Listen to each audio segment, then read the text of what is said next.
Magandang hapon mga Perkoy, isa na naman po itong update sa gagawing Game 3 Finals ng 48th season ng PBA, SMB vs Meralco, kung saan may panibagong teknika ang koponan ng Bolts para di na maulit ang nangyari sa Game 2.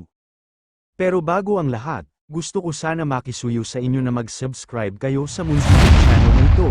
At sana e-like, share at comment rin, malaki po yang tulong sa akin.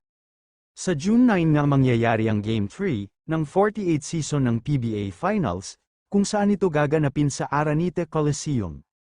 Hito nga Cliff Hodge, di matatawaran ang ginawang buhis-buhay na laro. Para manalo ang kanyang koponan, isa si Hodge sa nagpapasakit sa ulo ng koponan ng SMB. CJ Perez naman, ng SMB wala pa ring kupas Gloro, nakapagtala nga siya ng 34 na point, kaya nakahon sa napipintong pagkatalo noong Game 2.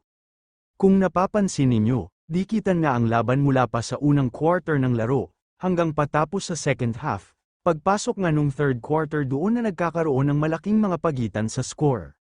Natapos nga ang laro sa score na 95-94 at may isang kalamangan lang, ang panalo ng SMB sa Meralco.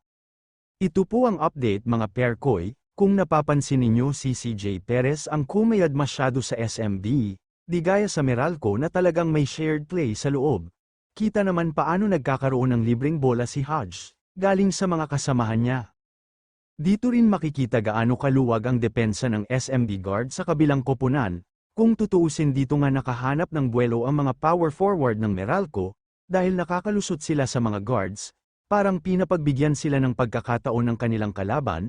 Si Junmar nga talagang nahihirapan dahil ang higpit ng depensa galing kay Almasan, Bates at tutulong pa si Hodge.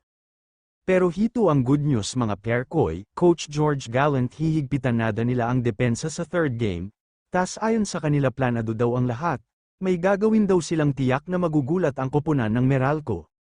Sabi pa ni Coach Gallant, may basbas na din sa 3-point area ang gagawin ni Super Marcia. Pwede na din daw makalaro sina Kit Jimenez at Terence Romeo, kaya magsaya na tayo mga ka-beerman.